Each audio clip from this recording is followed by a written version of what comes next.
Welcome to the Trailhead from UltraSignup, where big adventures begin. Trail running is so much more than just a sport. It's a community, a culture, a way of seeing the world.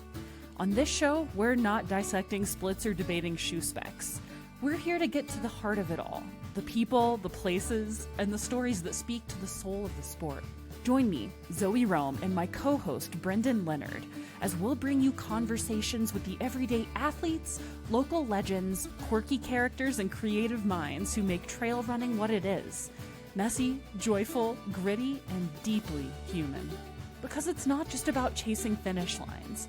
It's about the friendships forged on long climbs, the lessons learned in the pain cave, and the weird, wild moments that remind us why this sport is about so much more than the miles.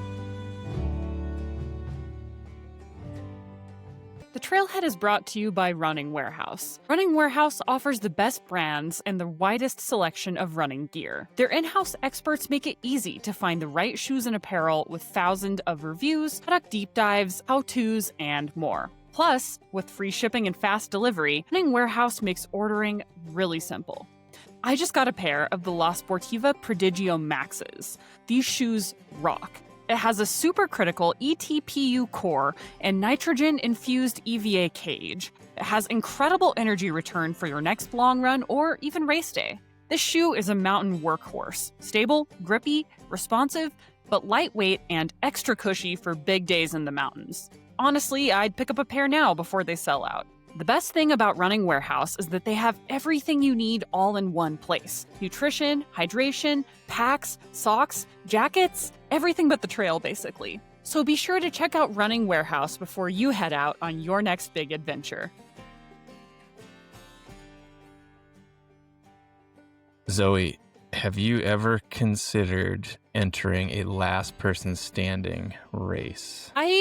I've thought about it, not like so far as to hit register on UltraSignup, but I think it's a really fascinating format. But like the truth is I'm really nervous that I'm like not actually mentally tough enough, because even though I've like had some success at the 100-mile distance, I feel like part of that success is just because I put myself in a situation where if you want to ride home tonight, you have to run to Auburn. Or if you want to sleep in an Airbnb, you've got to make it back to Leadville. That is your option tonight.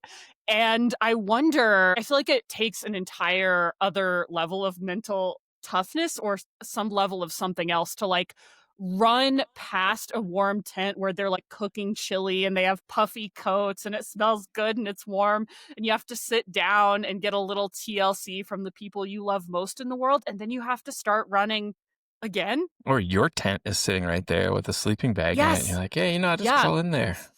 I don't know that I'm hard enough. I think that I can trick myself into temporarily thinking I'm tough, but having to walk, shuffle, run past snacks and a warm bed every single hour on the hour, that's kind of next level. Hey, do you think they would be, do you think they'd be harder if, like, I feel like they're always arranged so it's like just enough running so you can't really rest very much. Right, but yeah. Do you think they'd be harder or easier if it was just like, you just have to run 2 miles in an hour? And then I feel you like could it almost become harder because once you sit down and once you stop, shit gets hard. That is the worst thing you can do on an ultra, but it's kind of part of the strategy in these last man standing races. And I was talking with my friend, last human standing. Thank you. And my friend Maggie Gooderl was telling me that she had like perfectly calibrated her laps when she won Big Dog's Backyard Ultra for a while, held the world record. She had perfectly calibrated it to have all of her laps finished in like 48 minutes because she was, then you have 12 minutes to do exactly these 6 things. And it's not long enough that you get sore, but it is long enough that you can do those 6 things. And I was like, man, I don't know that I have both the endurance and maybe the spreadsheetery to do that. Yeah. What about you? I don't know if that's a little, that actually gives me a little anxiety, her saying that. Like I could not do that myself. I think I'd, and I wouldn't be, you might be showing up to try to win. I'm not fooling myself. I'm like, yeah, let's just see what happens. It could be fun. Let's see how we do, and it's like, There's no way I would be the last person standing. During the pandemic, when everything in life sort of became Norwegian slow TV and none of us had anything to do, I did watch the Big Dogs Backyard Championship that was filmed, and I found, or the one that was like broadcast live, where people had to like wear a random, or not a perfectly curated set of ultra runners that included Courtney DeWalter and I think some other sort of big names were allowed to compete in the social distance Big Dogs Backyard Championship. And it was the most fascinating piece of sport TV I feel like I've ever seen. It was like being catapulted into ESPN 8 The Ocho in real time.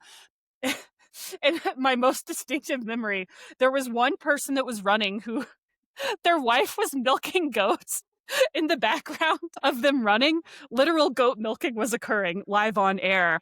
And Gary Cantrell, a.k.a. Laz Lake, a.k.a. the subject of today's podcast, I think he forgot he was on film and just started doing his taxes on Zoom for an audience of thousands. Wow. It was amazing. It was like... This is the virtual one, right? Where it was people were all over the world. Okay, yeah. Okay, yeah. I feel like that's interesting. This is the closest the ultra running world has ever come to doing like Sleep No More style experiential avant-garde theater. Yeah. So the guy who invented the quote unquote backyard ultra, Lazarus Lake, aka legal name Gary Cantrell. We're going to talk to Jared Beasley today, who wrote a book about Gary/Laz. Yes. And it is really interesting. I had a great time reading it. I'm excited to get into it because I have a lot of questions about the Barkley marathons. I have a lot of questions about Laz, and I'm excited to learn more. My name is Jared Beasley, and I'm a writer/profiler of ultra runners. That's what I do, is write profiles. I don't write about the biomechanics of running or why you should run or how you can run faster or longer, anything like that, because I really don't know. I'm a people person. I have a background in theater and literature.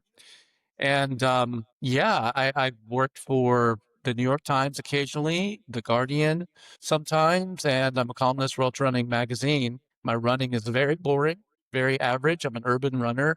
I like to do 3 miles. That's my jam. I do 5 to 10, and sometimes I do ultras when I'm not writing, which in the freelance world is all the time, either pitching or getting rejected or trying to figure out where I can find a story. So you've described yourself as a writer who runs, not a runner who writes. What does that mean exactly? Well, when I came into the journalism part of this, which is a story in itself, maybe I should mention now that I do have a new book coming out. Sorry, Brendan, I didn't want you to know. Wait, that's interesting. Yes. Well, the reason I bring that up now is that it's dedicated to my wife. And there's really good reason for that. When I jumped into the journalism career, I had to leave my former profession, and it was going to be all or nothing, which meant that my wife was going to have to carry me for a while. And that turned out to be a lot longer than she ever thought it would be. So when I came into the space of 2019, there was tons of people writing about how to be a better runner, how to avoid injuries, how to go longer, all the things that you need, professional folks. And there's always going to be those people. So I would be way behind the curveball if I wanted to do that. And so what I did was just try to use what I feel my specialty is, which is people, getting to know people, and my curiosity about people. How did they get here? What are they going through? I think it was Leonard Cohen that said it's much better to say, what are you going through, than to ask somebody, how are you doing? Because we're all going through something, and you really get to the real shit real quick when you ask somebody that. They're probably not going to tell you the truth, but I think it's a purpose to it.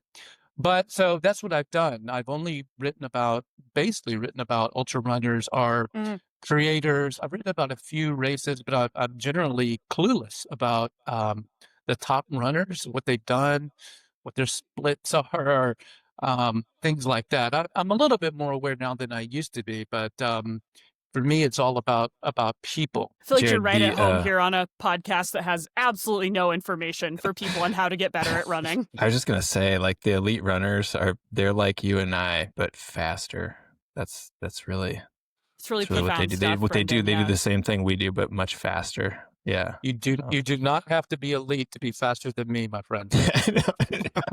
Right. Me neither. Yeah. Yeah, I think isn't there a moment in the book where you are at the starting line of a race and you blurt out to somebody, I'm a writer who runs, like as Yeah. a sort of like disclaimer, like for no reason. It's kind of, I laughed at that. I was like, oh, that's great. It's so good. Well, I don't know about you guys, but I get nervous as shit before a race. I do. Yeah. And it comes from this stupid idea that part of me thinks I'm going to win this thing. It's utterly ridiculous. It has no basis in fact whatsoever. But the whole thing is on the line. I can hear chariots of fire in the back of my head, you know. And when I run, I feel God's pleasure, you know. I mean, that whole thing. I grew up with that. That never enters into my mind. I just think, wow, what a bunch of idiots we are out here. Every single person here is the weird person at their office or family reunion. I always think about how, everyone you're racing against is like the worst person at the water cooler, the worst best person at any given Thanksgiving Day table, like kind of some Island of Misfit Toys vibes. So on that note, like we mentioned, you just came out with a book, The Endurance Artist, which profiles Gary Cantrell, aka Lazarus Lake, aka the Barkley Marathon's race director. How did you first meet Gary and become sort of involved in his world? Well, I would say that I was involved in his world before I met him, because I was writing various articles around him and involving him, you know, in certain instances. The book really began, and my involvement with him and meeting him began in 2022, when I got a chance to do an article with the New York Times. And this was going to be my second article for them, which was really huge for me, because after I did one, I thought I was going to be one and done, because it was a story about Marge Hickman. She was 72, I think, and trying to go back to Leadville to finish for like the 15th time. And I thought, you know, it was a fluke. And so to get the second opportunity was huge for me. And it was this most incredible idea. It was an ultramarathon, a backyard ultramarathon, but not just one, 37 of them, to be held in 37 different countries at exactly the same time. It was insane. It was ambitious. It was out of my wheelhouse. And so I convinced them to send me down to Tennessee. I just had one problem. Gary Cantrell would not give me a press pass. So I had a huge problem. And I told him, I said, you know, this could be really big for me, you know? And he goes, yeah. It didn't faze him. And what ensued was a series of cryptic emails, ignoring me for quite a bit. And the date keeps coming closer and closer. Then he gave me this math problem, which I could not solve, did not want to solve, but my wife solved, and I gave it to him. And then, like, it's classic Gary Cantrell. He said, did you give it to your wife? I said, I did. And so I was just failing left and right. And it was getting closer and closer to the date, and I was really pulling my hair out. And he said, well, why don't you come down 2 weeks before the championship and run Little Dog's Backyard Ultra? You can beat down the trail for the real runners. Now, I thought, if I get down there, maybe this is an initiation. He wants to feel me out, and then I'm going to get the press pass. Because for anybody that doesn't know, the team championship in that year, 2022, there were 37 nations. That meant the Team America was running in Belt Buckle, Tennessee, and I wanted to be there to cover that. And so I was hoping to go down to Littles and to get through that. But it went horribly sideways. That's when I told the lady at the start, because I was nervous, and I did have some fleeting, very quickly idea that I was going to do well. I told her that I was a writer that runs, not a runner who writes. I wanted to kind of, I was really feeling it then, that this was not going to be my thing. It wasn't, and I escaped out of there. He was always at the start line, which, by the way, as you know, has this sign on it that's duct tape that says there is no finish. I should have known then it was going to be something pretty serious. When he's usually standing there, and when he wasn't, I grabbed my cooler and I got out of there. A week later, though, 2 weeks later, he gave me a Zoom link. I opened it up, and there were 37 boxes, 37 countries, one in each box. And at 7 a.m., he rang a cowbell, yelled time.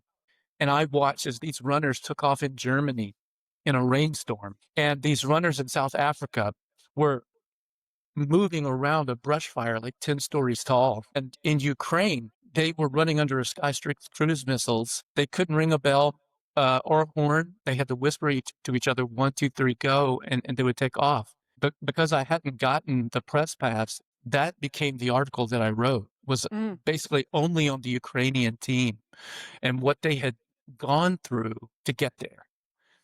And I think that the whole thing was a big turning point for me with Laz. Because like most people, the first time I saw him was in the documentary, and I didn't know why people would do this. But here I had this group of Ukrainians that I was interviewing that refused to really to not be allowed, into the race. They were going to be in this, and they had just had, I think, the largest attack of the war at that time earlier in the week. And most of them were volunteers, and they really captured my heart. And so my article became about that. And the article came and went, the race came and went. There was a lot of very interesting things that happened that's in the book about that race. But maybe a week or two after that, I got an email from Laz, which I call him Laz. Some people call him Gary. Some people call him Laz. I've tried to call him Gary. It just doesn't feel right for me. Yeah. Yeah. I know a lot of Garys, and there's a lot of Garys in the world. I don't know anybody like him, so I'll call him Laz. Yeah, Gary always has like a bit of big accountant energy to it that's hard to reconcile with like one of the most mysterious people in our sport. Yeah, which he was. He was an accountant, There you go. Yeah. But I got an email from him, and I thought it was going to be more taunting. So when I was at the race doing the little dogs, he was telling me, "Oh man, you're slow," or "You sweat a lot." He was giving me the taunt treatment. I thought it was going to be more of that, but instead he got a press pass for the 2023 Barkley and the 2023 Bigs Backyard Championship. And he told me that failure has to hurt, and that one of these is going to be man versus mountain, and the other is man versus himself. And that is when I knew that I needed to do something with it. Yeah, great story. You did, you tied for 51st at the Little Dogs Backyard Ultra 2022. You weren't supposed to look that up. How many people were there in? Well, there was 55. Oh no! But since real it was time a fact checking here on the Trailhead, 4-way tie for 51st, you'd like second to. But as a journalist, yeah, exactly, yeah. You just need to sample it. You need to see how it feels. Well, that's what I was telling myself, and I felt horrible afterwards because. So this was in 2022. I started riding in 2019, and my running had just become maintenance. It'd become mental maintenance to keep myself from going crazy. As my buddy used to say, just taking the horn out of your side every day. Yeah, that's a good one.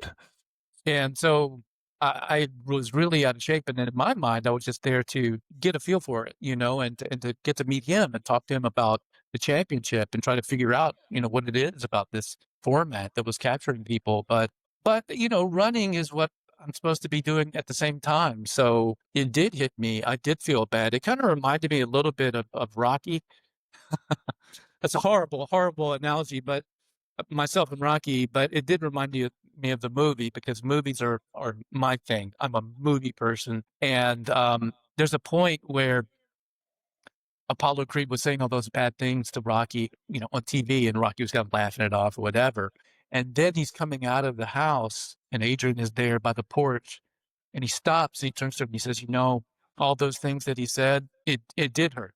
It did matter. And he really started getting himself in gear. Now, my running is not any better, but I took that to my life, into my riding, because I think we're all guilty as riders of letting good be the enemy of great, and we have to work so fast sometimes as a freelancer. But with this, I did have time, so it was only up to me, and I wound up sticking a note on my window. It's still there.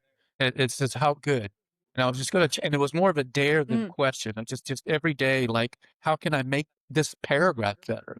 Literally. This is not for the recording, but I'm putting this YouTube link in the chat, and it's this video that this film nerd just made about Rocky like 3 weeks ago. because I'm a huge Rocky fan myself. Rocky also, Yeah. a journalist I forget how many years ago this was, like mapped out his run in Rocky 2 and basically showed that it was like, I want to say it was 30 miles.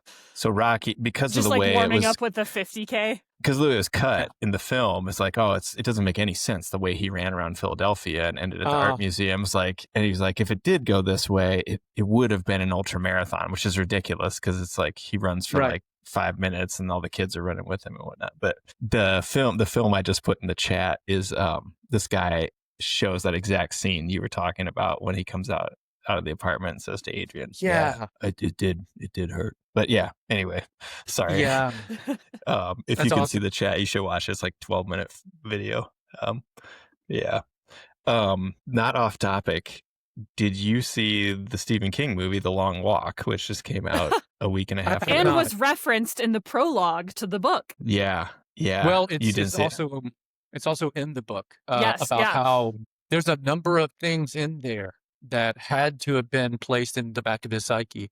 You have a 4-mile-an-hour pace that you must maintain, otherwise you're out. Only one can win. It's a last runner standing deal. Also, they have to take an application test, multiple choice test to get into the walk. They have to write an essay on why they should be allowed into the walk. They play taps when the runners are, because they're killed in the book. So there were a number of things, and he's mentioned on several occasions, he's even written about in this column, Laz has, that book was one of his favorites. Yeah. So the movie's quite graphic. The book was, Stephen King wrote it when he was like a freshman or sophomore in college. Yeah. And it got published later. And I think it was under his pen name, right? Richard Bachman. Yeah. Yeah. But yeah, no, it was, I definitely, yeah, it's nice that you don't get killed for doing Big Spac Dog Ultra. Yeah. Failure should hurt, but like maybe not a Stephen King horror film amount. Yeah. So very dystopian.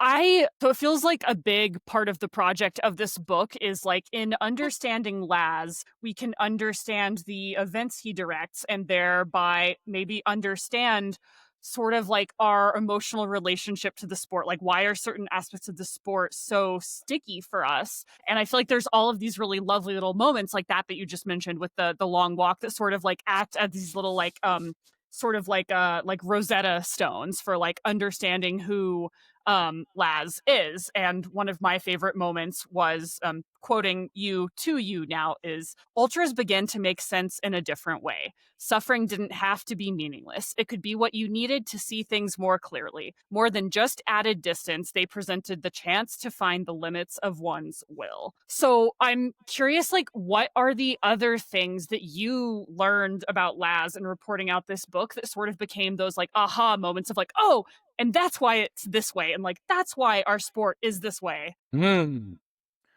There are so many things that I learned that I took away that are connected to the sport and understanding the sport. I think his background is somewhat like a killer bee. You know, a killer bee is like, you have to be a scientist or have a really powerful microscope to be able to tell the difference between a regular bee and an African bee. The differences are actually in the way that they're brought up. So their environment is so harsh in Africa that they are sensitive to everything. That's why they're so defensive and they'll swarm anything that comes near them. And I think that Laz's upbringing, he had been in 10 schools by the time he was in 10th grade. He had a tumor that was inching towards his brain that reshaped half of his face. He worked as an orderly in a hospital for 4 years. He saw lots of people die, lots of people quit and give up, lots of people do everything that they could to get out and to better their situation, but still die or be abandoned. There just was no sense of fairness to it, to what happened to him, to the world. So while a lot of these elements play into things that we see in ultra running, I came to see Laz's races as not races. I think that's where a lot of people have a misunderstanding about him. They're not races to me. I don't hear people say so-and-so won the Barkley or so-and-so lost the Barkley. It's not about that. It's really an endurance puzzle. And he has 12 races, I think now, depending if you count Last Circle of Hell, which they're going to do again next year. There are a lot of prerequisites for that. So that only happens every few years. but each one requires a different skill set to solve that puzzle. When you come to a start line and you're inside a corral that's been spray painted on the grass, and there's a sign that says there is no finish, everyone is tied for the lead until you're out. And just a few years ago, someone like me could be running right next to Courtney to Walter. Something different is going on here. And that came to me after about 3 days of Big's backyard when I was at that fire pit watching them. You develop a relationship with those runners. They nod at you, they wave. They need to see you every time they come in from that loop. And they were going through something. These are not professional runners. They're not, most of them are not sponsored athletes even. They're fathers and mothers and husbands and wives, school teachers. It's fascinating to me. And I think looking at it in that way, and then the book, going back to what we mentioned about the long walk in Harold and Maude, which is another really big part of Laz. I think that it's not a traditional race where who can get from point A to point B the fastest. For sure. In the book, the structure of the book, I can tell you're a real writer, by the way. But as while reading this book, I was like, oh yeah, okay, this is There's a lot of beautiful parts to it, a lot of beautiful sentences and sections that I highlighted. But we don't really get into his life story until, I don't know, solidly probably halfway through the book. I'm sure you intended that, but I want to ask if it was intentional, because it seems like we get to know him at the same pace you did, where we're like, okay, but why? And what's this guy's background? And you don't personally get that as the person interviewing him until a long time into to interacting with him. Was that intentional to lay it out that way? Absolutely. Okay. Absolutely. One, that's the way that it happened. It's the way everything unfolded. But also, I learned a lot since I published my first book in 2019. When I did that, I did a book on Al Howie, who is a tremendous figure. And fortunately, that book has been bought by my current publisher, and there's going to be a revised second edition next year. I'm getting a chance to work on that. But when I did that book, I didn't know what I didn't know about writing. I'm a film person, and I watch a ton of documentaries, a shitload of true crime. And I just thought that the facts are going to speak for themselves. The Al Howie guy was so incredible. You're just going to put his stats out there and people are just going to be amazed. But it really, this sounds like 101. I sound like an idiot saying this, but it's the truth. Really, the way you write something has an enormous impact on how people get those facts and take in those facts. And so I learned so much from editors that I worked with. Even some of the worst editors that I dealt with as far as personality wise wound up being the ones that I learned the most from. So since then, I've been really trying to work on how can I best present this information. And there are ways to tell it in a narrative nonfiction way where we have a narrative. We go through an arc and we use narrative nonfiction techniques like, historical present and multiple perspectives, dropping them into the Barkley rather than reporting and telling them what it is and whatever, to try to put them in it.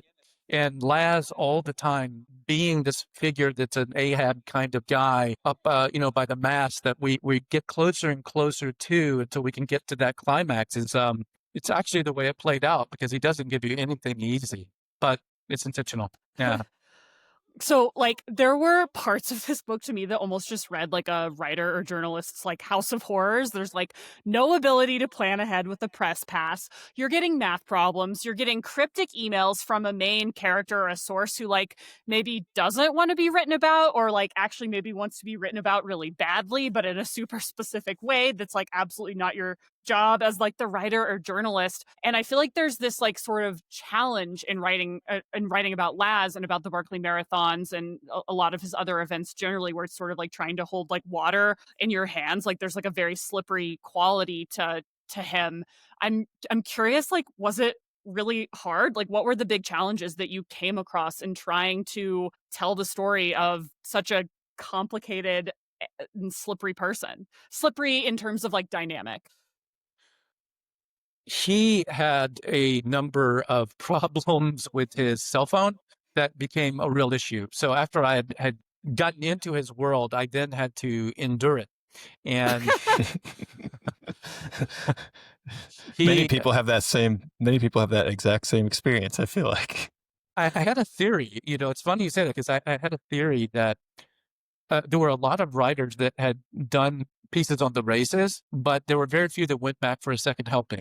So I thought maybe if I keep hanging in here, I can get to the gold. And so it seemed to be going that way. We got to where we were talking on a daily basis. You called me whenever. Could be in the morning, could be at night, whenever he was doing his walk or whenever he felt like talking. And I would call him, and his cell phone goes into a void. I mean, just, all of this horrible buffering, blank stuff you have to endure. Now, it doesn't, you might tell yourself, well, that's not a big deal.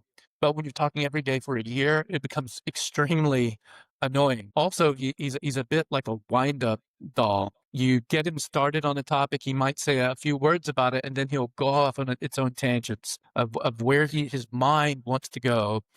He has an enormous brain, and it's curious as hell, and it wants to know the solution of everything. One thing he told me was that he's afraid of dying without knowing everything. So that might happen. Yeah. So you have to wake him out and let him kind of tire himself out and do a little rope-a-dope and get back to the question. And then he'll pick it up. And actually, there wasn't one thing that he wouldn't talk about. There was nowhere that he wouldn't go. I always felt a little bit on pins and needles about asking him about Memphis and about his time as an orderly. There were many years on the other side of the law that people will get in the book. Some might not be surprised by that. But it was way more than I thought. And I wanted to get at it because it seemed like a really big time. He was, for most people who don't know, but he was a dropout in college, 0.0. Got married really young, moved off to Memphis, was working in a hospital for 4 years, and he comes back. Now he is a runner, and he's putting on races. What happened? What happened in that time period? And with the first races, he was already being unconventional and provocative. So I wanted to get at those years, but I didn't want to scare him away either. I was really nervous to ask too much too soon, even after a year or a year and a half, 2 years, So there was so many things that were hard with him, and then the book itself was just damn impossible. Zoe, as you know, it took me a year to get an agent. It took another year to get a publisher. Biographies are not in. They don't want them. Hear me out. There's an obscure older gentleman in rural Tennessee who hosts a race that includes dozens of runners you haven't heard of. It'll be great. It's going to sell like hotcakes. By the way, I'm not an influencer. So. The media coverage is a guy named Keith with a Twitter account. Right. And by the way, he looks homeless. Which is what one buyer, one potential publisher told us in a Zoom call. He looks homeless. I said, well, okay, but in France, he can't walk down the street. Right. Yeah. Huge in Europe. Major selling point in American publishing houses, I'm sure. Right. But honestly, and all the joking aside, if I would have gotten what I wanted right in the beginning, it would have been a damn boring book. All of these problems and all of the hardships and everything made me go back and rewrite the proposal, look at how I was going to do this book, how I was going to structure it, how to make it interesting, what more do I need to do? Where if I would just got what I wanted, it probably would have started with, Lazarus Lake was born Gary Cantrell in 1954 in San Marcos, Texas, A through Z. And I think that I would have done myself and the readers a huge disservice. Yeah. Not to toot your own horn, but do you think a person who is not an ultra runner could have written this book because of your experiences with persistence and endurance and a little bit of pain here and there? Absolutely. Paul Feinbaum I don't think he's ever played a down of football, but he's a top analyst and he brings his own thing to it. Of course, I have done some ultras and I've been around them. I care about them. I love them. But yeah, I think the first person that comes to mind is one of my heroes, Chris Solomon. I think Chris Solomon could have written the hell out of this book. Don't go selling off our street corner, Jared. We need to advocate for writers who are good at running. We need to keep this Venn diagram open. I really wanted you to say no there. Yeah. Yeah. That's the wrong answer. Thanks for trying, though. I can say this, is that when some of this winds down, I do want to be a better runner. I do want to do a lot of races now that I've never tried before. I've never done a 100-miler. I've never done a 100-mile trail race. I would love to focus more on that now, because it's been so long writing this book. I need to kind of switch gears just a little bit for a while. Running seems good. Did writing this book and like doing the research and spending time in this, like, I mean, very weird, but maybe pretty inspirational and like emotionally in touch section of the ultra and trail running community, did any of that sort of like rekindle your affection for the sport at all? Absolutely. It's thrown around a lot that trail running is family and it's about the people. I've never seen anything, in my experience, like the Backyard Ultra Championship in 2023. That had a transformative impact on my life. This picture right here behind me is me and my wife and her family. She's Japanese. I, in a previous life, was a tutor for Japanese people. Never have I had a Japanese man hug me, ever, including my father-in-law. He's never hugged me. When I extracted a Japanese runner, the Japanese national champion, off of the course because he had completely lost his mind. He did not know what was going on. He was making circles around a tree. And when I came to him, he was on the ground and he had blood in various places. And his crew member was an absolute wreck. She thought it was all her fault and she was apologizing. And I had all these things that I had to do to communicate and try to help him in Japanese. Well, you know, it's something. But when we got him in, he showed up the next day to see everything. And he hugged me, and that's a great moment. Yeah, I remember that. Yeah, yeah. Do you, as far as your work in profiling people, as you said, is this the most interesting person you have encountered in ultra running? Like, is this the peak of your work? Is this so far? Anyway. Yeah. I feel pretty safe in saying that, and I thought that it would be, going into it. That's why because you're investing so much time from beginning to end, from when I started doing little pieces about him. So when you get to where you want to do a book, you got to make a living as a freelance writer. So what you do a lot of times is you start trying to get gigs that are around that person. So you can be working on the book while getting at least some semblance of money. And it's taken 5 years then, going back to that time. It's such an investment. I had an idea that he was going to be a fascinating person. He did not disappoint. From 25 years as a volunteer coach, at the school for nothing, to creating an elementary school traveling basketball team, to, of course, the tumor and everything that revealed about his character and the idea that there is no finish line. I think it's more than just something that the clever that he says, to put it on the starting arch. There's more to it than that. I think that there is no finish is a kind of mindset where if you were to die tomorrow, how would you live your life? How would you live that, thinking that there is a finish, that tomorrow is the end line? Or would you try to just live in the moment, thinking only of the moment and doing everything that you can do, like Joan Didion was saying, to live recklessly, to take chances, to not care about what people think. He was utterly fascinating. And not only that, but the people that are around him and the way he's affected other people was a huge surprise. From the writers like Eli Saslow, he was the first mainstream journalist to write about the Barkley in 2007 for the Washington Post. At the time, he'd just been a beat sports writer. And his editor challenged him to do something more. And he found the Barkley and wrote about it. And he told me that was a springboard for his career, and he's now won 2 Pulitzer Prizes for journalism. On the opposite of that spectrum was a lady named Sarah Estes, who wrote this incredible article for the Bitter Southerner called "Good Luck Morons." Yeah. This lady's got a really cool story. She was moonlighting as a freelance writer while she was a criminologist during the day. And she was so taken with Laz's sense of anonymity and his really not giving a shit kind of attitude that what happened with her was she deleted all of her social media and quit writing altogether. So, yeah. So he has an effect on people.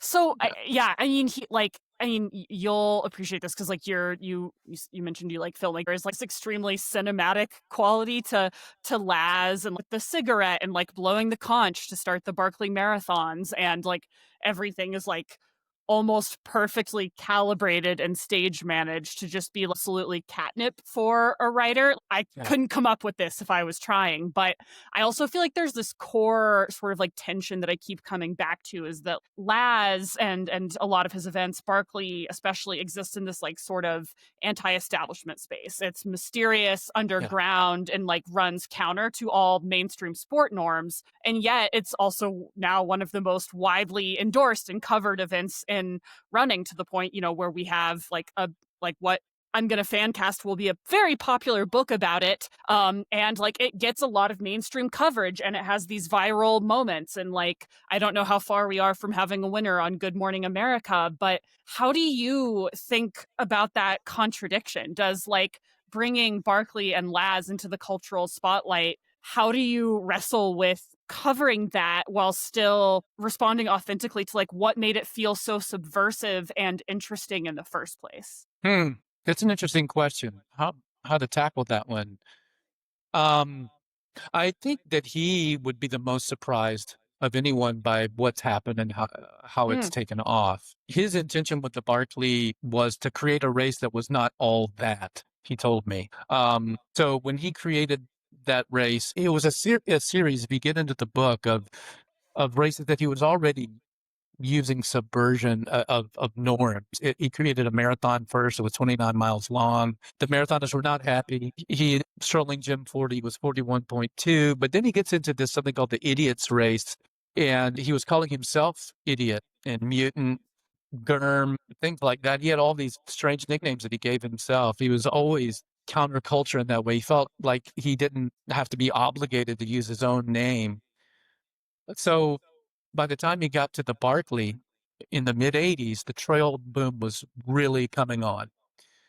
And they had magazine covers. I'm thinking of one in particular, but I'm probably going to get the year completely wrong. I think it was 1986, about the time of the Barkley, where there was this runner coming down this trail.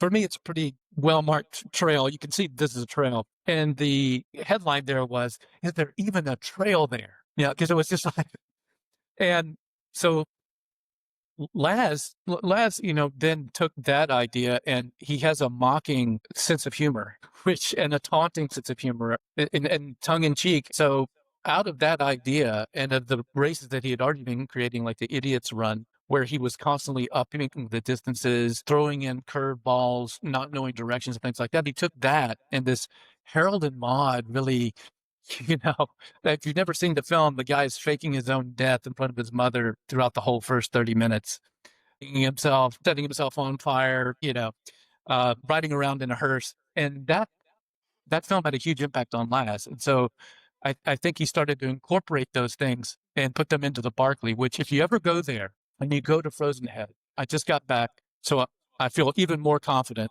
in saying this. No matter what documentary you've seen or how many articles you've read, it's way worse. It's way, way, way worse in person. But so the Barkley Fall Classic just happened, and I was standing at the bottom of Ratjaw, and I was wondering, where the hell is Ratjaw? Because it was so overgrown with kudzu. And it was like 100-foot wall to me. It looked like a wall of kudzu. And you couldn't really tell how deep it was. And I'm standing there with my wife, and we've got our phones out. Finally, we hear something rustling around. Sounds a bit like a rabbit. And then we see a head poking up, coming down through the kudzu and disappearing, falling, tumbling, up again, falling, tumbling, then out into the clearing with a small stick. And this guy turned around at Ratjaw and threw the stick back at it. And this was the eventual winner of the race. Incredible stuff. That's amazing. Would you say journalistic credibility aside, would you say you and Laz are friends now throughout this? That's a good question. I don't know. I would like to.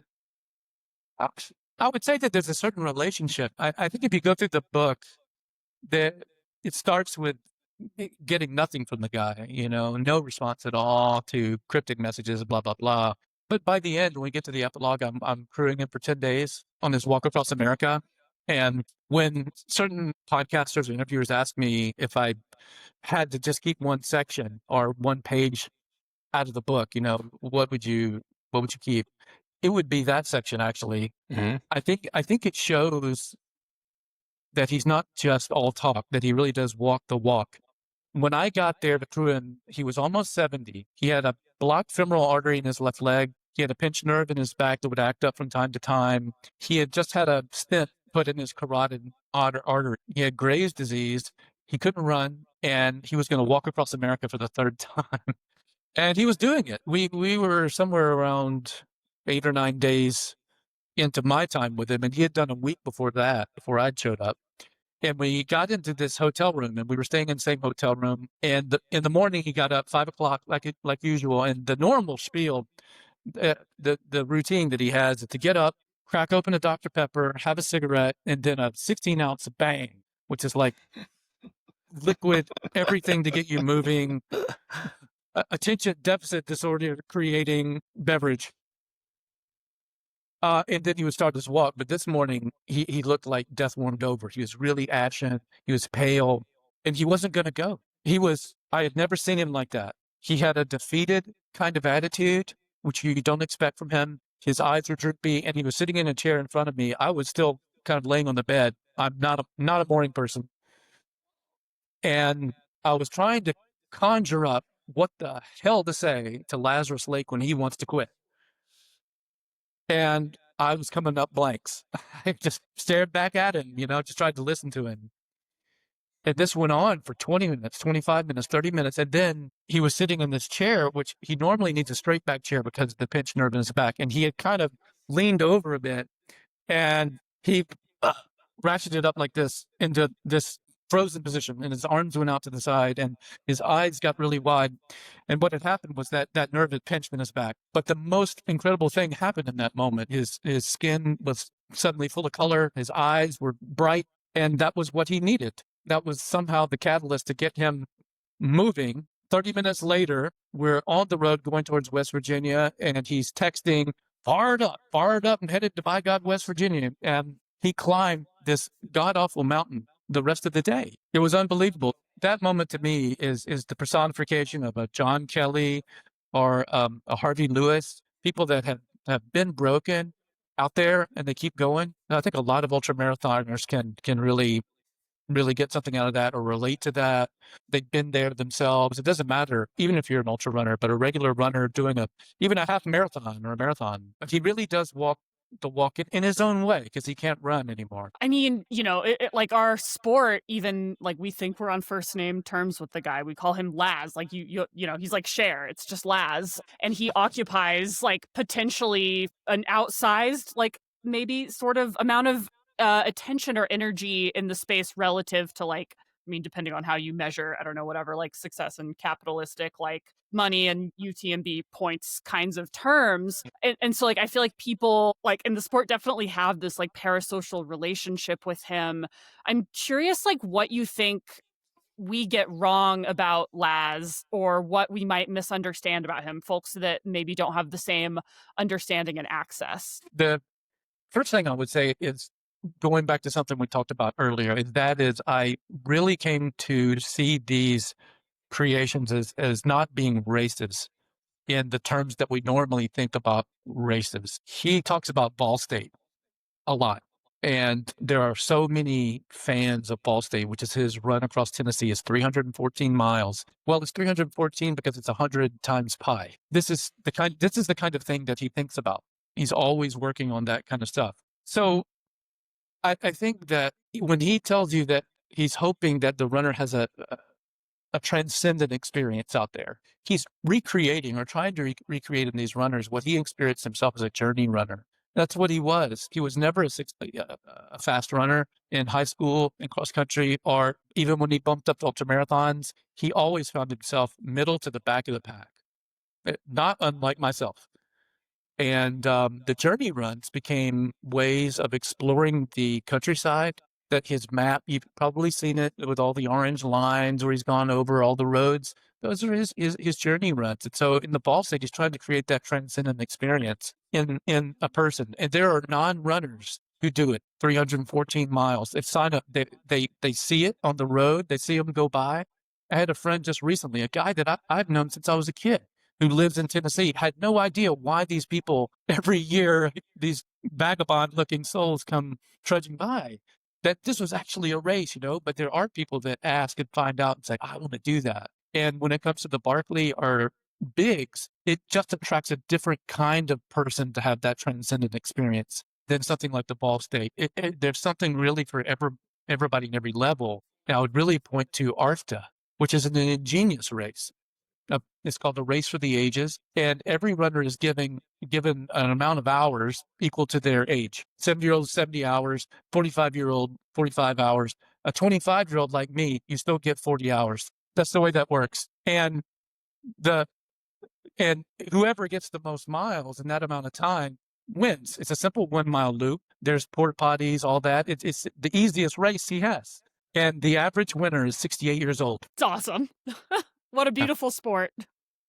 What do you think his, his success or kind of exploding onto everybody's consciousness was probably the documentary about the Barkley marathons, which was, what do you think that says for the rest of us about kind of aging and finding your, groove, or like figuring out what you actually want to do? Because I feel like this is what he's going to be known for, and it was later in life for him. He was probably in his mid 50s when that happened. What do you think that says for the rest of us? That it's never too late. Life is not a race. It's not. I had a theater director tell me that once, and it was some of the best advice I've ever had in my life. I didn't start writing until I was in my 40s. I went back to school because I'd been an actor, so of course I had dropped out and gone to New York to be famous, which you can see that worked out really well for me. You could still be an amazing race director, apparently, still on the table for any of us. He had just been laid off before the documentary. He went to a fleet fee. Yeah, he was laid off because he was a city treasurer, and his guy got voted out, and so that meant he was gone too. And he went to a local fleet fee. He was thought, hey, I've got some experience in the running world. I know a bit about shoes, and they turned him down. They said that he was possibly going to scare the customers away. Tough feedback. And gonna need a lot of bread on that feedback sandwich. And his wife then suggested to him, why don't you take these races that you're creating and make more of them? And it's that same year that you have the first backyards. Pretty soon you have the Barkley Fall Classic to give people a taste of the Barkley, a severe taste, very severe.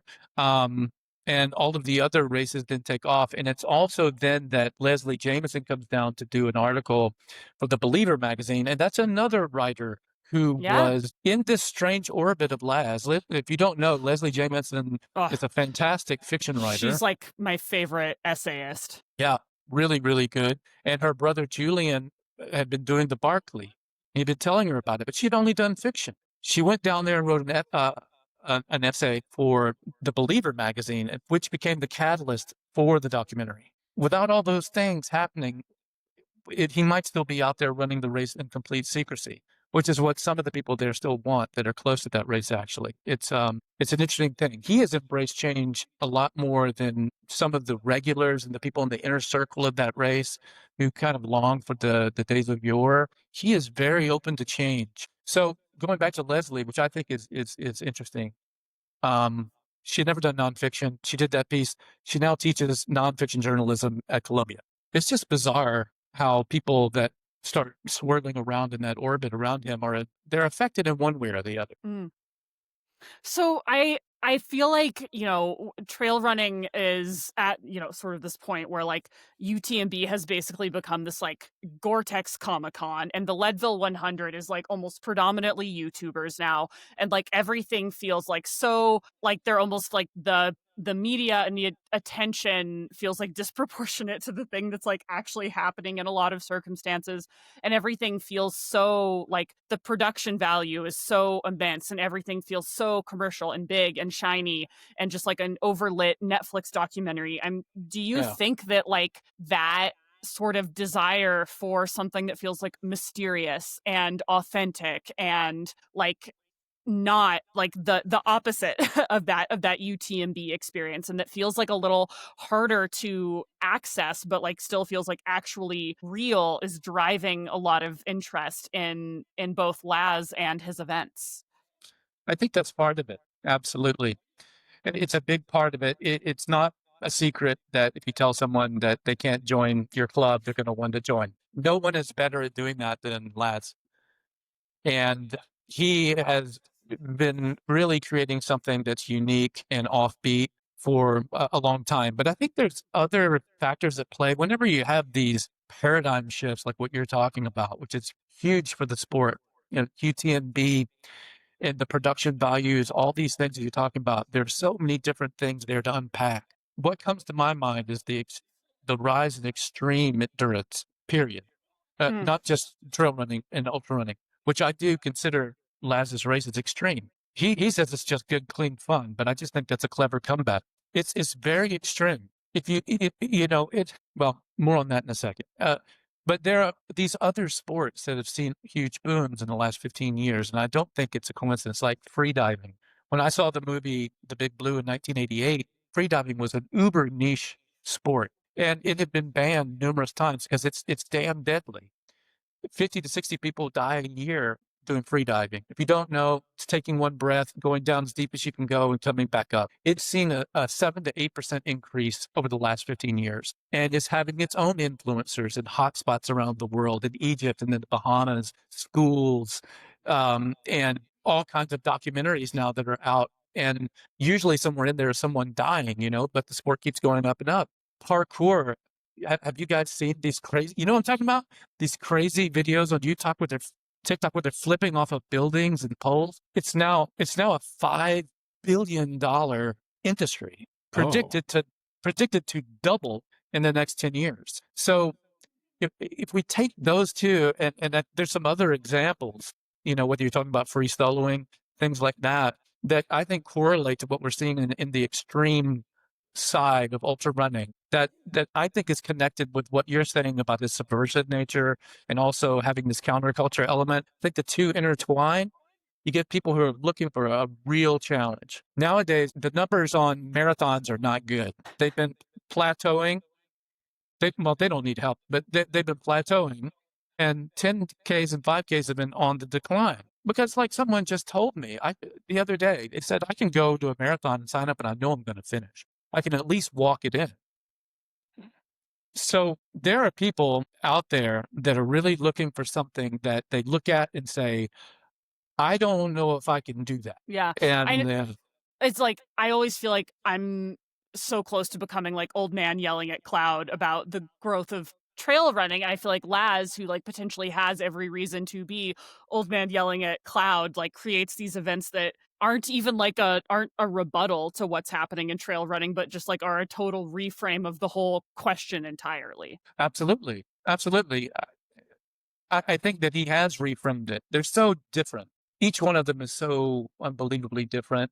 And my job, I felt, one with this book was not to screw it up, because there was so many good stories there of the individuals that were involved, of the different kinds of races that he was creating in his life. My job, I felt, was to give context to all this, to make a narrative where people can find out more about what's been going on down there in Tennessee. I mean, all of them take place in Tennessee. It's the most bizarre thing. I'm originally from Alabama, from North Alabama, about an hour from where he grew up. I escaped out when I was 24. And to go back there in very familiar territory. I mean, the trees look very familiar. The air smells like the same the way it did when I was a kid. And to have two barricades snaking up a driveway in the middle of nowhere with flags from all over the world flapping in the breeze. And to have these runners come there with visas that they had to get, support and sponsors to show up to run a 4-mile race around this guy's house. I mean, talk about field of dreams. He literally built it, and they literally come every year to do it. It's remarkable. So my goal was to just show that, to try to show that and present that and put the reader in it and let them decide if it's crazy and nuts and something they never want to do, or if it's something worth reading about. I think you did a great job. I love the book. So thanks for writing it. It was a fun read. I will recommend it to people who do not run. Thank you. Thank you so much. Ready to kick off your 2026 trail season with a real winter adventure? The Yankee Springs Winter Challenge returns to Middleville, Michigan on January 3rd, 2026 with 50K, 25K, 10K, and 5K distances.